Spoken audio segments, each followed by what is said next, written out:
Assalamualaikum warahmatullahi wabarakatuh. Selamat datang dan terima kasih sudah meluangkan waktu untuk membaca kisah ini di channel Candi Geseng. Semoga kita semua selalu diberi kesehatan, perlindungan, dan keberkahan dalam setiap langkah kehidupan. Pada kesempatan kali ini, saya akan membagikan sebuah cerita yang penuh pelajaran tentang iri hati, teluh yang ganas, serta kekuatan doa dan pengampunan. Semoga kisah ini tidak hanya menjadi hiburan, tetapi juga menjadi pengingat bahwa setiap perbuatan memiliki akibat, dan kebaikan selalu menemukan jalannya. Mari kita mulai cerita ini dengan hati yang terbuka. Di sebuah kampung padat di daerah Pati, Jawa Tengah, hiduplah seorang pedagang nasi goreng bernama Sastro. Ia bukan orang berada, tetapi dikenal jujur dan pekerja keras. Setiap sore menjelang maghrib, ia mulai mendorong gerobaknya keluar dari rumah kecilnya. Suara roda besi yang berderit pelan menjadi tanda bahwa malam segera dimulai. Di perempatan dekat Pasar Lama, tepat di bawah pohon trembesi besar, Sastro selalu mangkal. Tempat itu sudah seperti miliknya sendiri, karena ia sudah bertahun-tahun berjualan di sana. Aroma bawang putih yang ditumis dengan minyak panas selalu lebih dulu menyapa orang-orang yang lewat. Disusul dengan suara telur dipecahkan, desis nasi yang diaduk cepat di atas wajan besar, dan kepulan asap yang bercampur harum kecap manis. Orang-orang sering berkata, nasi goreng Sastro punya rasa yang khas. Tidak terlalu berminyak, bumbunya pas, dan ada rasa gurih yang sulit dijelaskan. Setiap malam gerobaknya tidak pernah sepi. Tukang ojek, pegawai pasar, anak-anak muda, bahkan keluarga kecil sering antri menunggu pesanan. Di rumah, istrinya yang bernama Marni selalu membantu menyiapkan bahan-bahan. Ia mengiris kol, memotong cabai, dan menyiapkan ayam suwir dengan telaten. Mereka memiliki seorang anak perempuan berusia 7 tahun yang sering tertidur lebih dulu sebelum ayahnya pulang. Kehidupan mereka sederhana, tetapi cukup. Hasil jualan nasi goreng mampu membayar kebutuhan sehari-hari, dan sedikit demi sedikit mereka menabung untuk masa depan anaknya. Namun, kesuksesan kecil itu rupanya mengusik hati seseorang. Tepat di seberang perempatan, beberapa bulan lalu muncul pedagang nasi goreng baru bernama Karno. Awalnya mereka saling menyapa dan terlihat akur. Sastro bahkan sempat memberi saran tentang tempat membeli bahan baku yang lebih murah. Tetapi lambat laun, suasana berubah. Pelanggan Karno semakin sedikit, sementara gerobak Sastro justru makin ramai. Karno mulai merasa tersaingi. Ia sering memperhatikan dari kejauhan bagaimana pembeli tertawa dan memuji rasa nasi goreng Sastro. Dalam hatinya tumbuh rasa iri yang sulit dikendalikan. Ia merasa sudah berusaha keras, tetapi tetap saja kalah ramai. Beberapa kali ia mencoba mengubah resep, menambah topping, bahkan menurunkan harga. Namun hasilnya tidak banyak berubah. Suatu malam yang terasa lebih sunyi dari biasanya, saat angin berembus dingin dan jalanan mulai sepi, seorang lelaki tua datang menghampiri gerobak Karno. Pakaiannya serba hitam, wajahnya pucat, dan matanya tajam seperti menembus kegelapan. Langkahnya pelan namun mantap. Karno yang sedang duduk termenung langsung terkejut melihat kehadirannya. Lelaki tua itu memesan sepiring nasi goreng, tetapi tidak langsung memakannya. Ia justru menatap Karno lama sekali, seolah mengetahui isi hatinya. Tanpa banyak basa-basi, ia berkata dengan suara pelan namun jelas bahwa ia tahu mengapa dagangan Karno sepi. Ia mengatakan bahwa ada cara agar usaha Karno kembali ramai dan pesaingnya bisa tersingkir. Karno terdiam, hatinya berdebar. Ia tahu maksud lelaki itu tidak baik, tetapi rasa iri yang selama ini dipendam membuat pikirannya goyah. Lelaki tua itu menyebut tentang ilmu kiriman, tentang teluh yang bisa membuat seseorang jatuh sakit tanpa sebab jelas. Ia berbicara seolah hal itu biasa saja, seolah hanya strategi dagang yang lain. Karno sempat menolak halus, ia takut dan tidak ingin terlibat hal aneh. Namun lelaki tua itu tersenyum tipis dan berkata bahwa kesempatan tidak datang dua kali. Jika Karno ingin usahanya bangkit, ia harus berani mengambil jalan yang berbeda. Ia lalu memberikan sebuah bungkusan kecil yang dibungkus kain hitam, memintanya menyimpan dan mengikuti petunjuk yang akan ia sampaikan nanti. Malam itu Karno pulang dengan pikiran kacau. Bungkusan kecil itu terasa berat, meski ukurannya tidak besar. Ia menyimpannya di lemari tanpa berani membukanya. Di sisi lain kampung, Sastro menutup lapaknya dengan perasaan syukur karena dagangannya habis lebih cepat dari biasanya. Ia tidak tahu bahwa malam itu menjadi awal dari sesuatu yang kelam. Beberapa hari kemudian, perubahan kecil mulai terasa. Saat hendak mendorong gerobaknya keluar rumah, Sastro merasa tubuhnya sedikit lebih lelah dari biasanya. Ia menganggapnya hal wajar karena mungkin kurang istirahat. Namun saat mulai memasak, ia merasa hawa di sekelilingnya berbeda. Angin yang berembus terasa lebih dingin meski malam tidak terlalu larut. Seorang pelanggan lama sempat berkata bahwa nasi gorengnya malam itu sedikit berbeda rasanya. Tidak terlalu berbeda, tetapi ada yang aneh. Sastro hanya tersenyum dan meminta maaf, mengira mungkin ia salah takaran bumbu.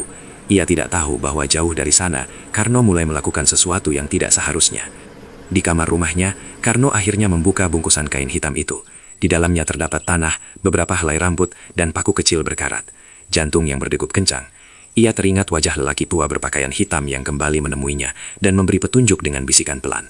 Dengan tangan gemetar dan hati diliputi ketakutan serta iri, Karno mengikuti instruksi itu. Sejak malam itulah, bayangan gelap perlahan menyelimuti kehidupan Sastro. Tanpa ia sadari, sebuah niat buruk telah dilepaskan ke arahnya. Perempatan pasar yang biasanya penuh tawa dan aroma sedap, perlahan berubah menjadi tempat yang menyimpan ancaman tak kasat mata. Dan kisah Teluh Ganas di Pati pun baru saja dimulai. Dan tanda-tanda itu baru permulaan. Sejak malam itu, ada sesuatu yang berubah dalam kehidupan Sastro, meski ia sendiri belum menyadarinya sepenuhnya. Pagi hari setelah berjualan, tubuhnya terasa lebih lelah dari biasanya. Biasanya ia masih sempat bercanda dengan anaknya sebelum tidur, tetapi kini ia langsung merebahkan diri tanpa banyak bicara. Marni mengira suaminya hanya kecapekan karena pembeli memang sedang ramai beberapa hari terakhir. Namun kelelahan itu tidak wajar.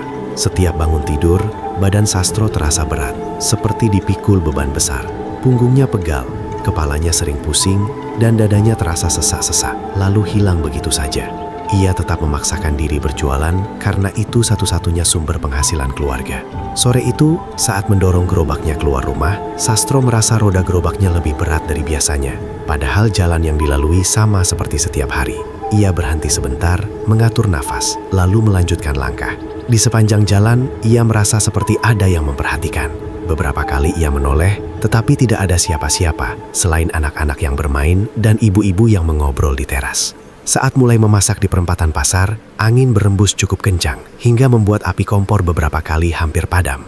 Anehnya, hanya gerobak Sastro yang terkena angin itu, sementara lapak lain tampak biasa saja. Ia mencoba tidak memikirkannya. Pelanggan mulai berdatangan seperti biasa. Tetapi malam itu, beberapa pembeli mengeluh.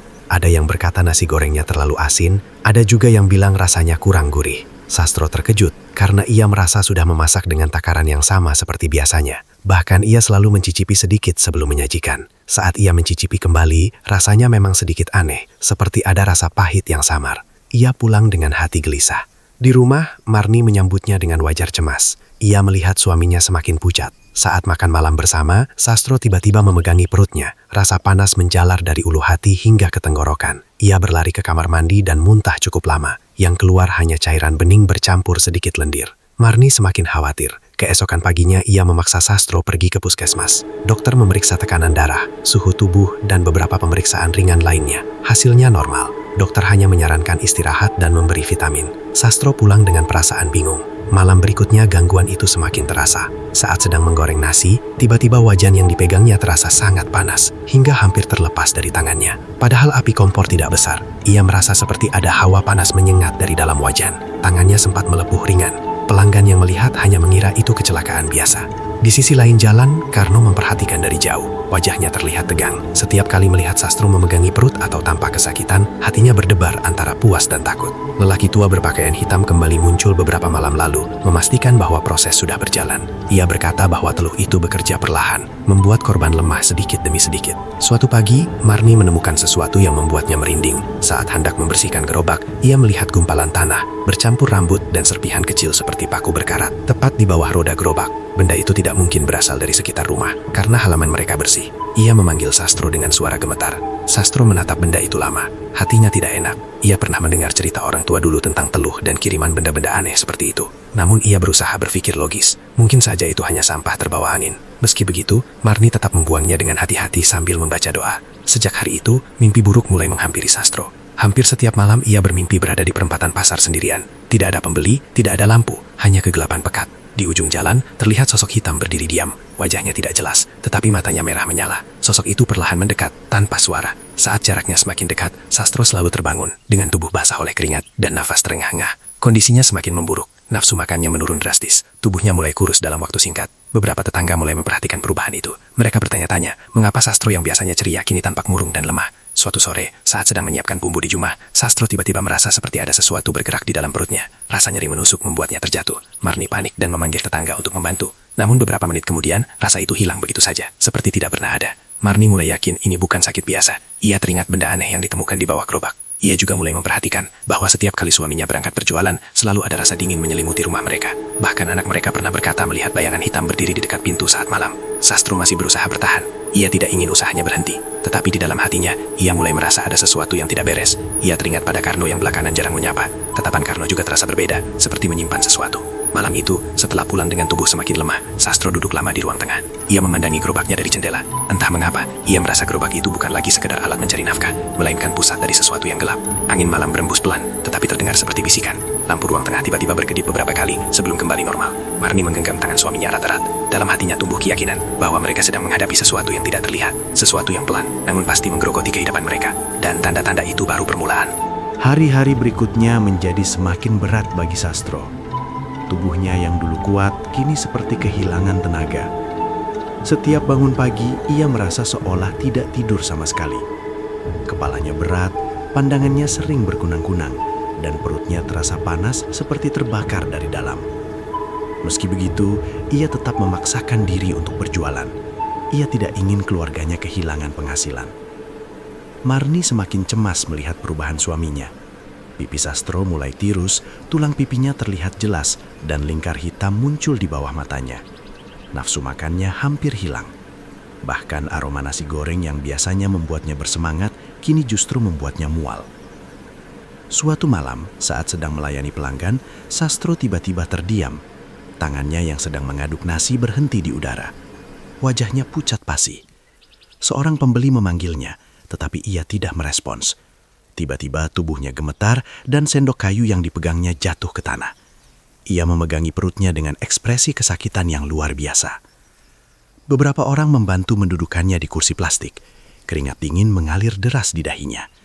Ia merasa seperti ada sesuatu yang bergerak di dalam perutnya, merayap dan menekan dari dalam. Rasa sakit itu datang tiba-tiba, sangat tajam, lalu menghilang perlahan. Setelah beberapa menit, ia bisa berdiri kembali, tetapi wajahnya tetap pucat. Kejadian itu membuat pelanggan berbisik-bisik. Ada yang menyarankan agar ia berhenti berjualan sementara waktu. Namun Sastro hanya tersenyum lemah dan berkata ia baik-baik saja. Dalam hatinya, ia sendiri tidak yakin. Di rumah, gangguan semakin terasa. Pada malam-malam tertentu terdengar suara langkah kaki di halaman, padahal tidak ada siapapun. Pintu dapur pernah terbuka sendiri, meski sudah dikunci. Anak mereka yang biasanya tidur nyenyak, kini sering terbangun sambil menangis, mengatakan ada orang hitam berdiri di pojok kamar. Marni mulai tidak bisa menahan rasa takutnya. Ia teringat pada gumpalan tanah dan rambut yang ditemukan beberapa hari lalu. Ia juga mulai mendengar desas-desas bahwa Karno sering terlihat pergi ke rumah seorang dukun di desa sebelah. Kabar itu sampai ke telinganya dari seorang tetangga yang kebetulan melihat Karno pulang larut malam bersama lelaki tua berpakaian hitam. Sementara itu, kondisi Sastro semakin aneh. Suatu pagi, ia batuk cukup keras. Marni yang sedang menyapu terkejut melihat ada bercak merah di lantai. Sastro memuntahkan sedikit darah segar. Namun anehnya, setelah itu ia merasa sedikit lebih ringan meski hanya sementara. Marni memaksanya kembali ke puskesmas. Kali ini dokter melakukan pemeriksaan lebih teliti, tetapi hasilnya tetap sama, tidak ada penyakit yang jelas. Dokter bahkan terlihat bingung karena secara medis, kondisi Sastro tidak menunjukkan kelainan serius. Perasaan tidak tenang semakin menguasai rumah kecil itu.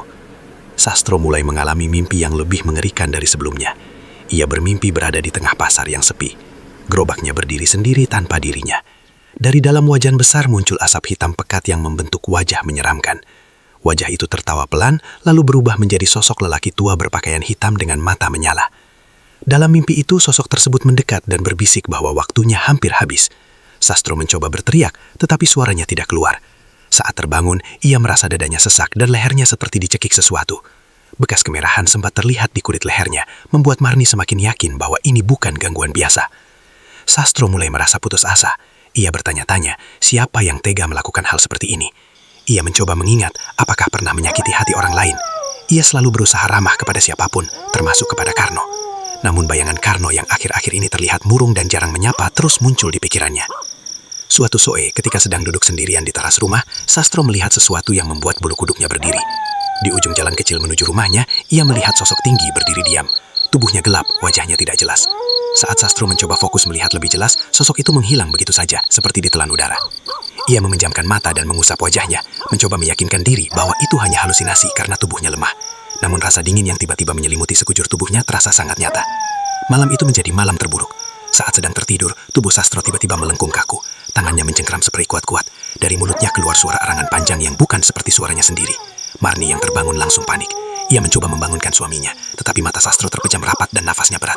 Beberapa menit kemudian, tubuhnya kembali lemas. Ia terbangun dengan tatapan kosong. Saat ditanya apa yang terjadi, ia mengaku merasa seperti ditarik ke tempat gelap yang sangat dalam. Ia mendengar suara bisikan yang menyuruhnya menyerah. Marni tidak bisa lagi mengabaikan semua kejadian ini. Ia yakin suaminya sedang diserang sesuatu yang tidak terlihat. Penyakit ini bukan penyakit biasa. Ini seperti ada kekuatan yang sengaja melemahkan Sastro sedikit demi sedikit. Dengan hati penuh ketakutan, namun juga tekad, Marni memutuskan mereka harus mencari pertolongan lain. Bukan hanya dokter, tetapi seseorang yang mengerti hal-hal gaib seperti ini. Ia tidak peduli jika orang lain menganggapnya berlebihan. Yang terpenting adalah keselamatan suaminya. Sementara itu, di tempat lain... Pagi itu, udara terasa lebih dingin dari biasanya. Marni sudah tidak bisa lagi menunda. Setelah melihat kondisi Sastro yang semakin melemah dan kejadian-kejadian aneh yang terus berulang, ia memutuskan membawa suaminya menemui seorang kiai sepuh yang tinggal di desa sebelah. Namanya Kiai Rahman. Orang-orang mengenalnya sebagai sosok yang tenang, sederhana, dan sering membantu warga yang mengalami gangguan tak kasat mata. Dengan dibantu seorang tetangga, Sastro diantar menggunakan sepeda motor. Tubuhnya terasa sangat ringan sekaligus berat. Ringan karena hampir tidak bertenaga, berat karena setiap tarikan napas seperti menahan beban di dada. Sepanjang perjalanan, ia lebih banyak diam. Pandangannya kosong, sesekali memejamkan mata seperti menahan sakit yang datang tiba-tiba. Rumah Kiai Rahman tidak besar, berdinding sederhana dengan halaman yang ditumbuhi beberapa pohon mangga dan pisang. Suasananya tenang, jauh dari hiruk-pikuk pasar. Begitu sampai di teras, Marni sudah merasa sedikit lega, seolah tempat itu memiliki hawa yang berbeda. Kiai Rahman menyambut mereka dengan tatapan lembut. Wajahnya sudah berkerut dimakan usia, tetapi sorot matanya tajam dan penuh ketenangan. Tanpa banyak bertanya, beliau mempersilahkan Sastro duduk di ruang tengah yang hanya beralas tikar dan rak berisi kitab-kitab tua. Saat Kiai Rahman mulai membaca doa dengan suara pelan, tiba-tiba tubuh Sastro bereaksi. Awalnya hanya gemetar kecil di tangan, lalu menjalar ke seluruh badan. Napasnya memburu, matanya terpejam kuat, dan keningnya berkerut seperti menahan sesuatu dari dalam. Marni terkejut melihat perubahan itu. Selama ini Sastro hanya terlihat lemah, tetapi kali ini reaksinya berbeda. Saat bacaan doa semakin keras dan jelas, Sastro mendadak berteriak kesakitan. Suaranya parau, bahkan terdengar seperti bukan suaranya sendiri. Kiai Rahman tetap tenang. Ia meminta Marni tidak panik. Dengan suara mantap, beliau berkata bahwa di dalam tubuh Sastro memang ada gangguan kiriman, bukan penyakit biasa. Ada energi jahat yang sengaja dikirim untuk melemahkan tubuh dan pikirannya. Mendengar itu, air mata Marni langsung jatuh. Ia sudah menduga, tetapi mendengar kepastian dari orang yang mengerti membuat hatinya campur aduk antara takut dan marah. Ia bertanya siapa yang tega melakukan hal seperti itu. Kiai Rahman menggeleng pelan. Beliau mengatakan bahwa yang terpenting bukan mencari siapa pelakunya, tetapi menyelamatkan korban lebih dulu. Menurutnya, teluh itu termasuk jenis yang ganas karena menyelang perlahan dan menyatu dengan tubuh korban. Jika tidak segera ditangani, bisa berakibat fatal. Proses pengobatan dimulai sore itu juga. Kiai Rahman memintakan air putih, lalu membacakan doa-doa di atasnya. Air itu kemudian diminumkan kepada Sastro dan sebagian diusapkan ke wajah serta perutnya. Saat air menyentuh kulitnya, Sastro kembali meringis kesakitan. Tiba-tiba ia batuk keras. Dari mulutnya keluar cairan kental bercampur sedikit darah. Di antara cairan itu, terlihat serpihan kecil berwarna gelap seperti serpihan besi halus. Marni terbelalak melihatnya. Kiai Rahman menjelaskan bahwa itu salah satu bentuk kiriman yang mulai keluar.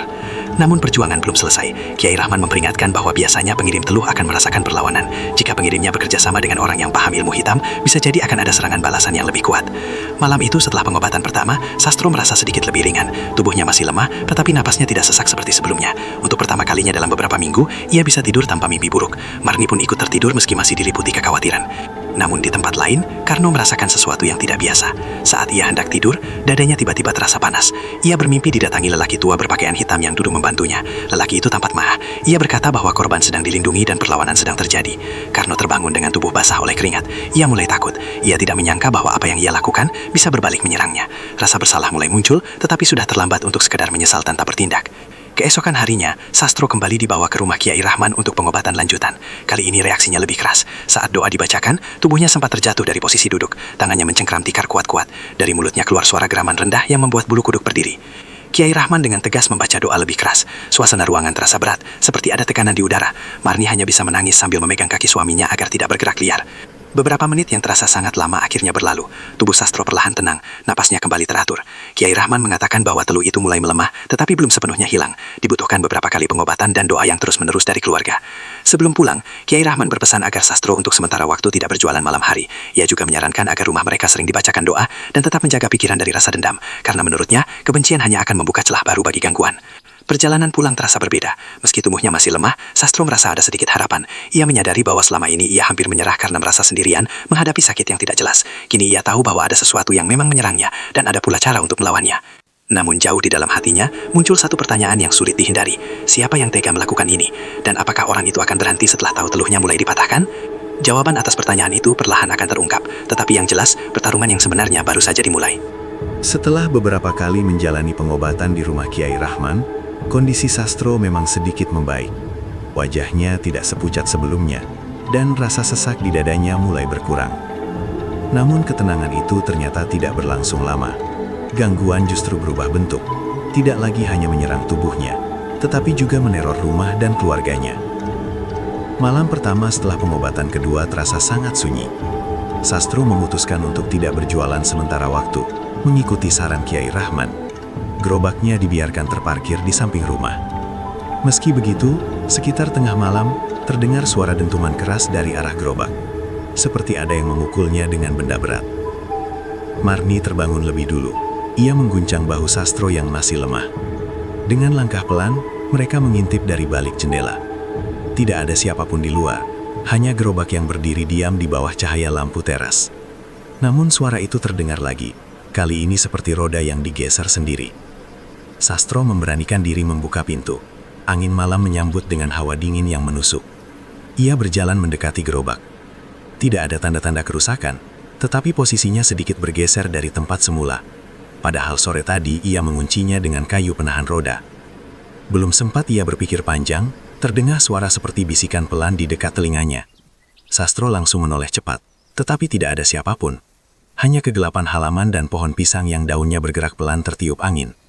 Ia masuk kembali dengan wajah tegang. Malam itu mereka tidak bisa tidur nyenyak.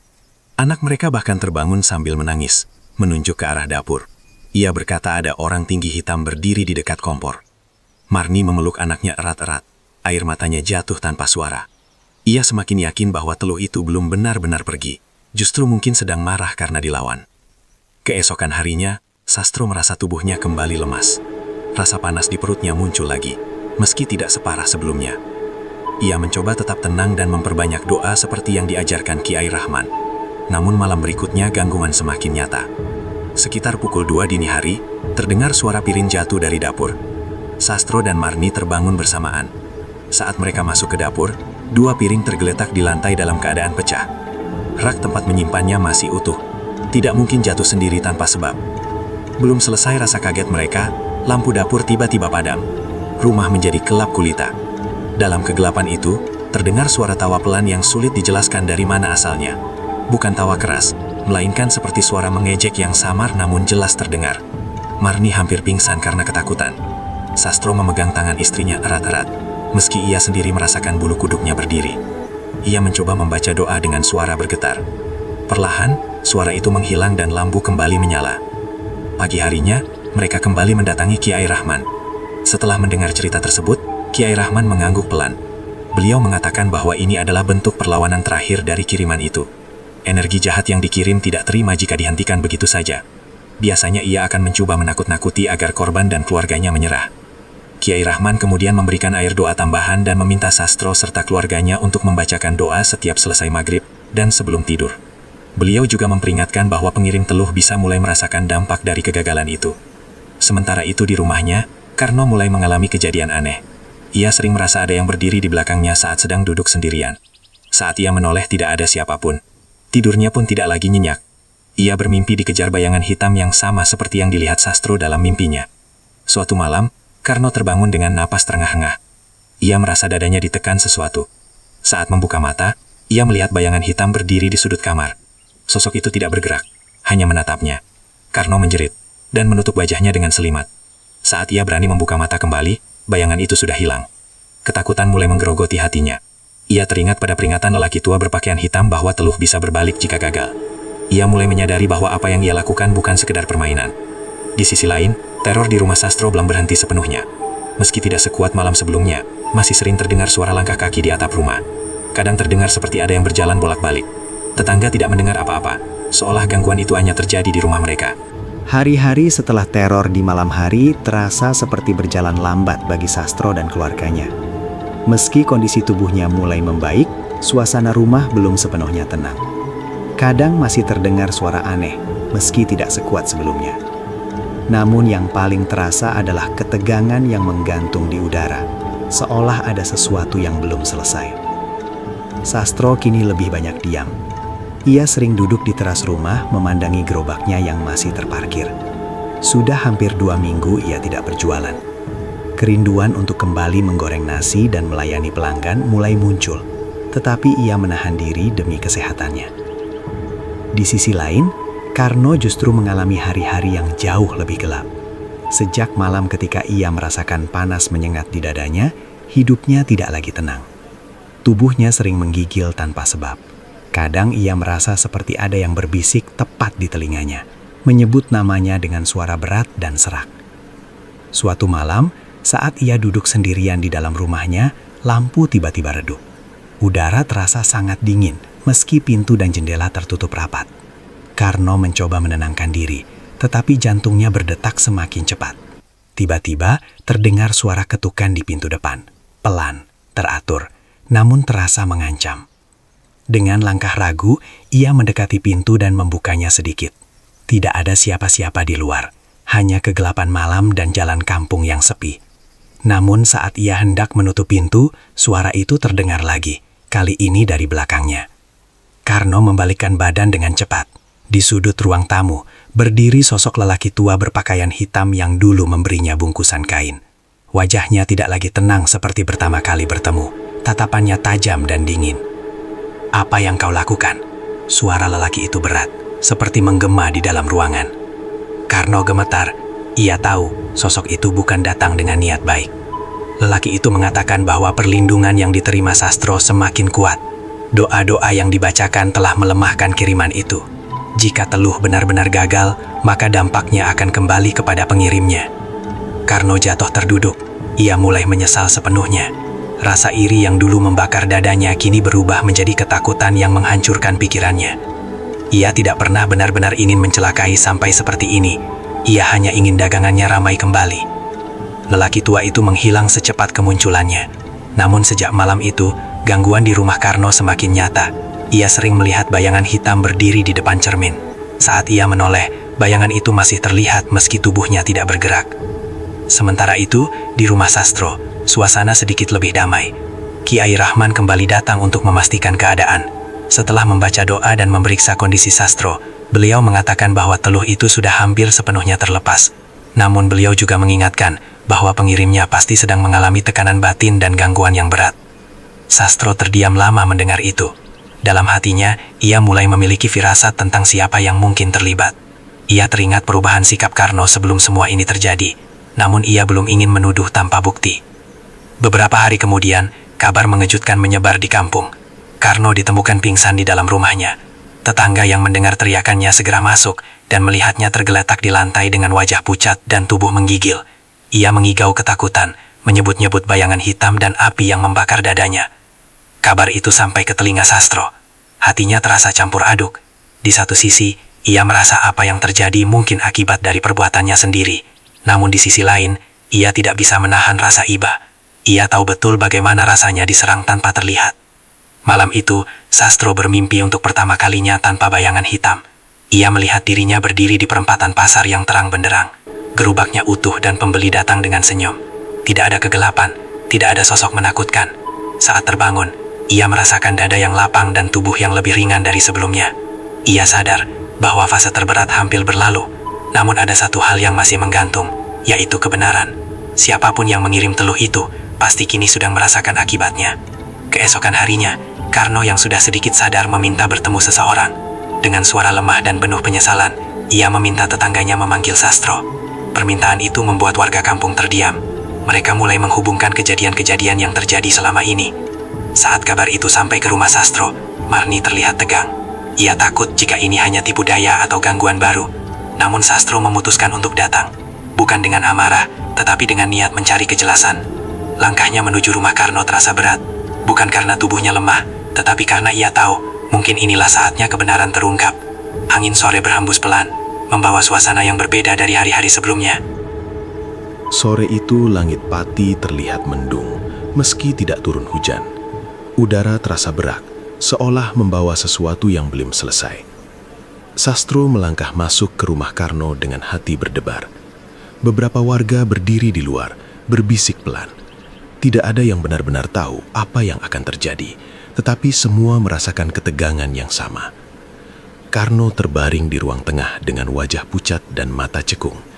Tubuhnya yang dulu terlihat kuat, kini tampak kurus dan lemah.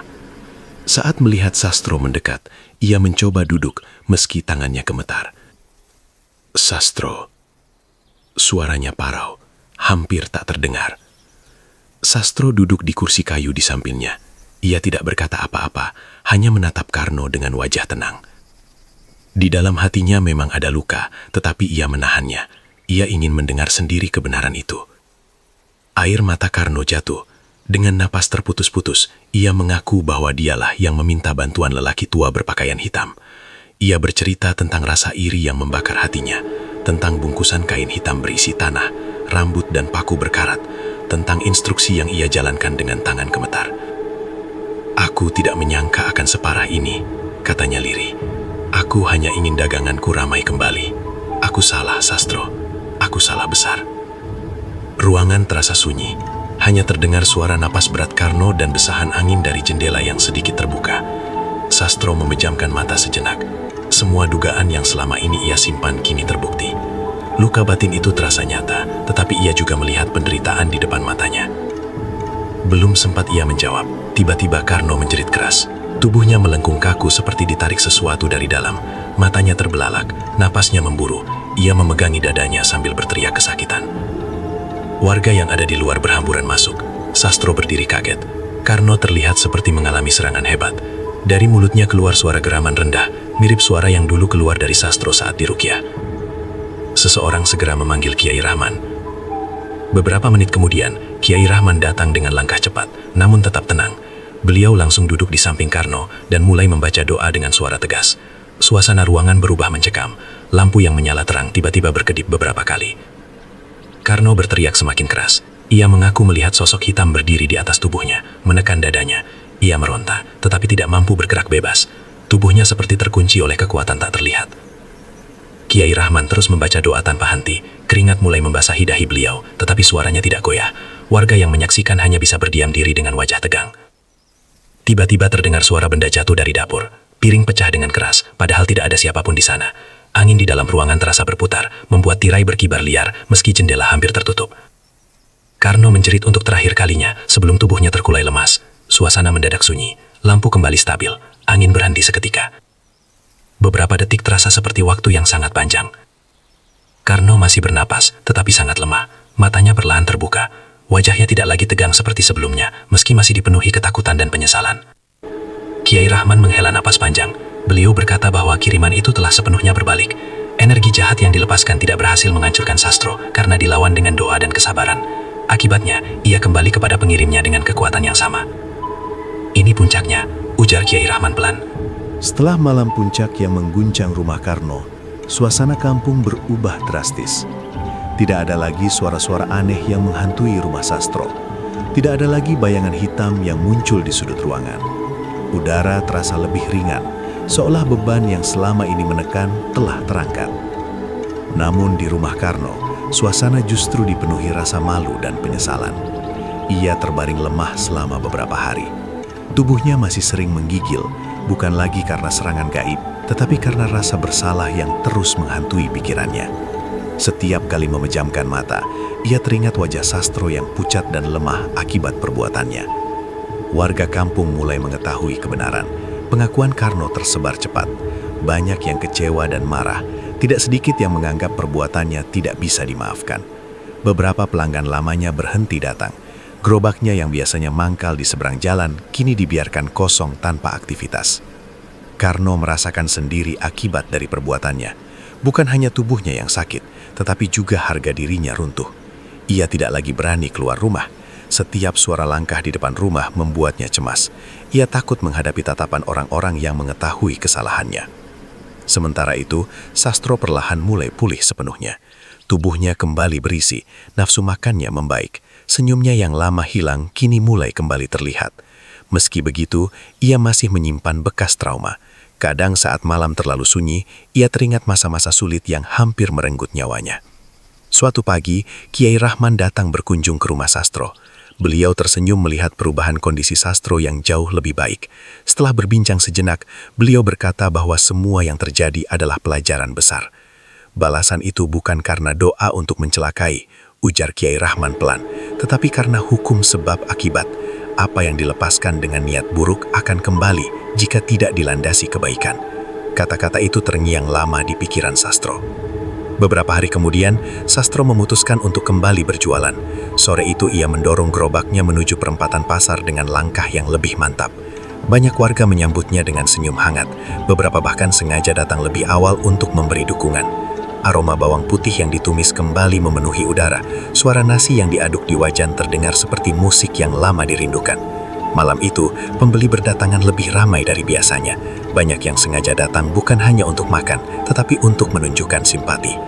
Di seberang jalan, gerobak Karno masih kosong. Pemandangan itu membuat hati Sastro terenyuh. Ia tahu Karno telah menerima balasan yang setimpal. Bukan hanya sakit fisik, tetapi juga kehilangan kepercayaan dan rasa hormat dari warga. Beberapa malam kemudian, saat sedang membereskan dagangan, Sastro melihat Karno berdiri di kejauhan. Wajahnya masih pucat, tetapi ia sudah mampu berjalan sendiri. Tatapan mereka bertemu. Karno terlihat ragu, seolah ingin mendekat tetapi takut. Sastro terdiam sejenak, lalu mengangguk pelan. Isyarat kecil itu memberi keberanian bagi Karno untuk melangkah mendekat. "Aku tahu aku tidak pantas meminta apapun," kata Karno dengan suara rendah. "Aku sudah menerima balasannya. Aku hanya ingin meminta maaf sekali lagi. Dan jika bisa, aku ingin memperbaiki semuanya." Sastro menatapnya lama. Dalam hatinya tidak lagi ada amarah. Ia sudah merasakan sendiri betapa menyakitkannya diserang oleh kebencian. Ia tidak ingin perasaan itu terus berlanjut. "Kita sama-sama cari rejeki," jawab Sastro tenang. "Rejeki sudah ada yang mengatur, tidak perlu menjatuhkan orang lain." Air mata kembali mengalir di pipi Karno. Malam itu menjadi titik perubahan yang nyata. Meski warga belum sepenuhnya melupakan perbuatannya, perlahan sikap mereka mulai melunak setelah melihat kesungguhan Karno untuk berubah. Ia kembali berjualan beberapa hari kemudian, meski dengan rasa canggung. Anehnya, suasana perempatan pasar justru terasa berbeda. Tidak lagi ada ketegangan di antara dua gerobak yang berdiri berhadapan. Tidak ada lagi tatapan iri. Yang ada hanyalah dua pedagang yang sama-sama sibuk mengaduk nasi dan melayani pelanggan. Teluh ganas yang dulu mengancam nyawa kini tinggal cerita. Namun bekasnya menjadi pengingat bagi semua orang di kampung itu, bahwa rasa iri bisa menghancurkan bukan hanya orang lain, tetapi juga diri sendiri. Balasan yang diterima Karno bukan kemenangan bagi Sastro.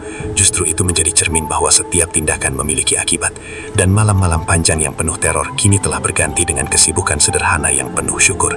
Di bawah cahaya lampu jalan yang teramam, dua gerobak nasi goreng kembali berdiri berdampingan. Tidak lagi sebagai saingan yang saling menjatuhkan, melainkan sebagai pengingat bahwa jalan gelap tidak pernah membawa hasil baik. Dan kisah Teluh Ganas di Pati pun mulai berubah menjadi kisah tentang penyesalan, pengampunan, dan pelajaran yang tak akan pernah dilupakan. Waktu berjalan perlahan setelah kejadian yang mengguncang kampung itu. Malam-malam yang dulu dipenuhi teror, kini kembali diisi oleh suara wajan beradu dengan sendok, tawa pelanggan, dan obrolan ringan di bawah lampu jalan. Perempatan pasar yang sempat terasa mencekam, kini hidup kembali. Sastro sudah kembali sepenuhnya berjualan. Tubuhnya memang belum sekuat dulu, tetapi semangatnya jauh lebih besar. Setiap kali mengaduk nasi di atas wajan panas, ia merasa seperti mendapatkan hidupnya kembali. Rasa syukur tumbuh dalam hatinya, bukan hanya karena selamat dari teluh, tetapi juga karena diberi kesempatan untuk memahami arti kesabaran. Karno pun mulai kembali membuka gerobaknya. Awalnya tidak ada pembeli yang datang. Ia berdiri sendiri cukup lama, menunggu dengan wajah cemas. Beberapa orang hanya melirik sekilas lalu berjalan ke gerobak Sastro. Ia menerima semua itu dengan kepala tertunduk. Ia sadar, kepercayaan tidak bisa kembali dalam semalam. Namun, sesuatu yang tak terduga terjadi. Suatu malam, saat melihat Karno berdiri sendirian tanpa pelanggan, Sastro mengambil keputusan yang mengejutkan. Ia menghampiri sekelompok pembeli yang sedang menunggu pesanannya dan berkata dengan santai bahwa nasi goreng Karno juga enak dan layak dicoba. Beberapa pembeli terkejut. Mereka tahu apa yang telah terjadi. Tetapi melihat sikap Sastro yang tulus, mereka mulai berpikir ulang. Malam itu, untuk pertama kalinya setelah kejadian, 1-2 orang mencoba memesan di gerobak Karno. Karno hampir tidak percaya ketika menerima pesanan itu. Tangannya sedikit gemetar saat memasak, bukan karena takut, tetapi karena terharu. Ia melirik ke arah Sastro, yang hanya tersenyum kecil, sambil tetap melayani pembelinya. Sejak malam itu, perlahan keadaan mulai berubah. Tidak langsung ramai, tetapi cukup untuk membuat Karno kembali bersemangat. Ia bekerja lebih keras dari sebelumnya. Ia bangun lebih pagi, memilih bahan terbaik, dan memasak dengan sepenuh hati. Tidak ada lagi niat buruk atau iri yang tersisa dalam dirinya. Suatu sore, sebelum mulai berjualan, Karno datang ke rumah Sastro. Ia membawa sebungkus kecil buah sebagai tanda terima kasih. Marni menyambutnya dengan hati-hati, tetapi tidak lagi dengan rasa takut. "Aku tidak akan pernah melupakan kebaikan kalian," ucap Karno dengan suara tulus. "Aku sudah hampir kehilangan semuanya karena kebodohanku sendiri." Sastro hanya tersenyum. Ia mengatakan bahwa setiap orang pernah melakukan kesalahan, tetapi yang terpenting adalah kesediaan untuk berubah. Percakapan itu menjadi titik penguat bagi keduanya. Hubungan yang dulu dipenuhi ketegangan, kini berubah menjadi saling menghormati. Mereka bahkan mulai berbagi cerita tentang cara memasak dan tips mencari bahan murah. Sesuatu yang dulu terasa mustahil, kini menjadi kenyataan. Di kampung itu, cerita tentang teluh ganas perlahan berubah menjadi pelajaran hidup. Warga sering membicarakan bagaimana iri hati hampir merenggut nyawa seseorang, dan bagaimana pengampunan justru menyelamatkan banyak hati. Kiai Rahman suatu malam datang berkunjung ke perempatan pasar. Beliau duduk di bangku kecil sambil memperhatikan kedua pedagang itu melayani pelanggan dengan damai. Dengan senyum tenang, beliau berkata bahwa kemenangan sejati bukanlah ketika musuh jatuh, melainkan ketika hati mampu memaafkan. Sastro merasakan kebenaran kata-kata itu. Ia sadar bahwa jika ia memilih membalas dengan kebencian, mungkin keadaan tidak akan sebaik ini. Teluh mungkin sudah berhenti, tetapi permusuhan bisa saja terus hidup. Malam semakin larut. Angin berhembus lembut, tidak lagi membawa hawa dingin yang menakutkan. Tidak ada suara aneh, tidak ada bayangan hitam. Hanya aroma nasi goreng yang menggoda dan suara pelanggan yang bercampur tawa. Karno sesekali masih teringat pada masa kelamnya. Ia tidak ingin melupakannya sepenuhnya, karena itu menjadi pengingat agar tidak terjerumus lagi.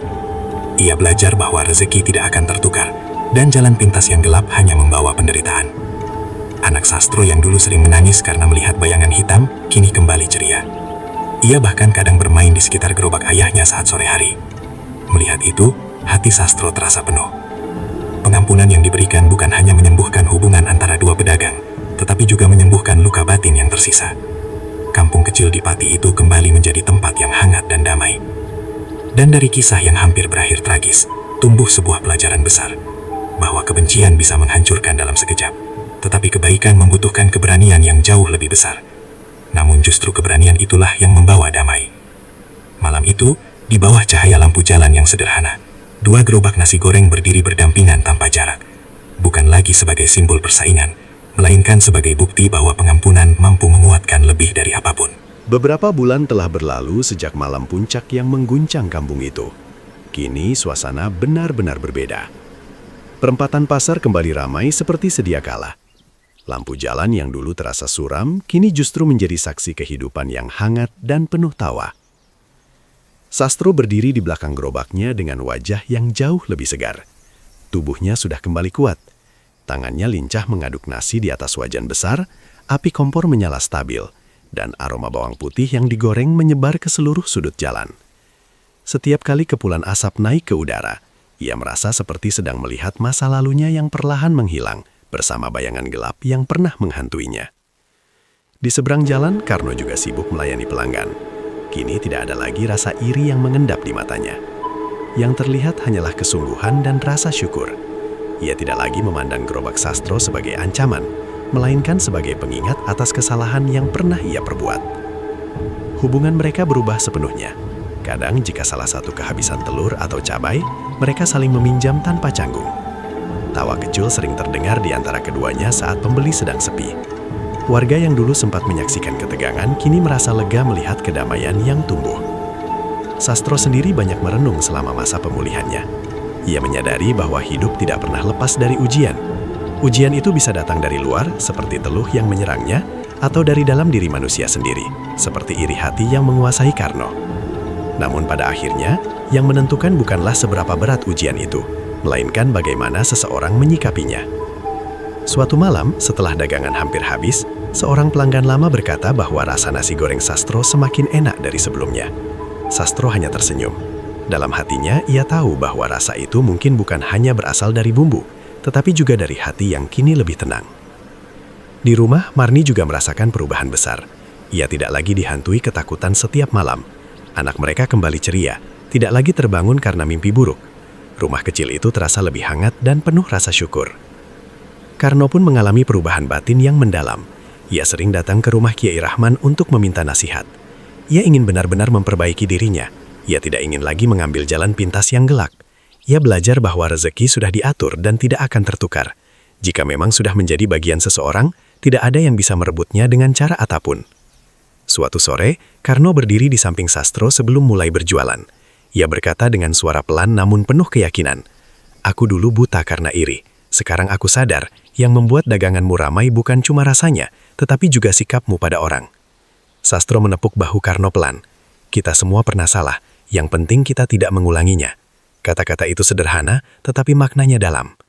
Kisah telur ganas yang pernah menghebohkan kampung kini hanya menjadi cerita yang dibisikkan dari mulut ke mulut. Warga tidak lagi membicarakannya dengan ketakutan, melainkan sebagai pelajaran.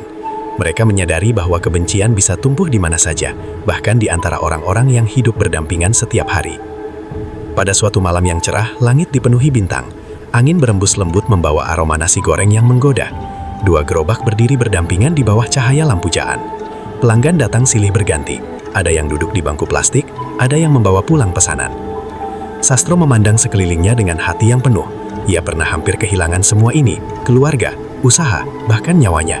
Namun kini ia berdiri kembali, lebih kuat dan lebih bijak. Karno pun berdiri dengan kepala tegak. Ia menerima masa lalunya sebagai bagian dari perjalanan hidupnya.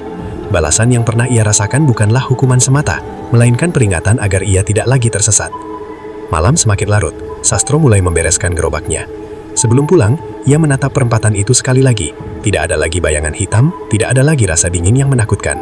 Yang ada hanyalah suara kehidupan yang sederhana, namun penuh makna. Dalam hatinya, ia berbisik bahwa rezeki memang tidak pernah tertukar. Jika seseorang berusaha dengan jujur dan sabar, hasilnya akan datang pada waktunya. Dan jika seseorang tergoda untuk menjatuhkan orang lain, pada akhirnya ia hanya akan menjatuhkan dirinya sendiri. Kisah panjang yang dimulai dari iri hati dan teluh ganas itu, kini berakhir dengan pengampunan dan kesadaran. Kampung kecil di Pati kembali damai. Dua pedagang nasi goreng kembali berdiri sebagai simbol bahwa kebaikan selalu lebih kuat daripada kebencian. Dan di bawah langit malam yang tenang, kehidupan terus berjalan, membawa pelajaran yang tak akan pernah mereka lupakan. Demikianlah kisah ini berakhir, membawa pesan bahwa kebencian dan iri hati hanya akan menghancurkan diri sendiri. Sementara kesabaran, doa, dan pengampunan mampu menyelamatkan banyak hati. Semoga cerita ini bisa menjadi pelajaran berharga bagi kita semua, agar selalu menjaga niat dan tidak tergoda oleh jalan yang gelap. Terima kasih sudah mengikuti kisah ini dari awal hingga akhir. Jika ada kekurangan dalam penyampaian, mohon dimaafkan. Wassalamualaikum warahmatullahi wabarakatuh.